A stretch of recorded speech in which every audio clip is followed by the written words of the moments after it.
Hi, this is Mallory from Mallory's Crafty Corner. Today we are making a beet out of clay.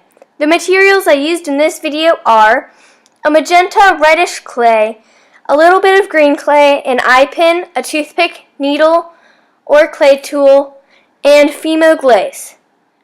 First, to make the body of the beet, I rolled at the end of my circle until it got thinner and thinner.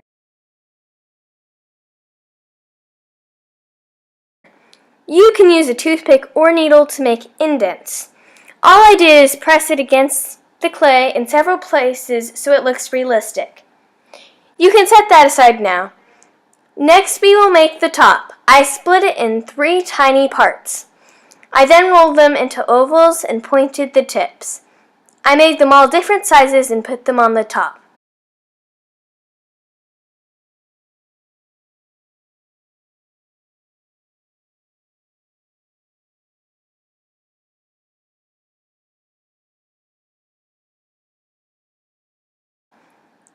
Insert the eye pin. I put my charm in the oven for 20 minutes depending on my clay's baking instructions.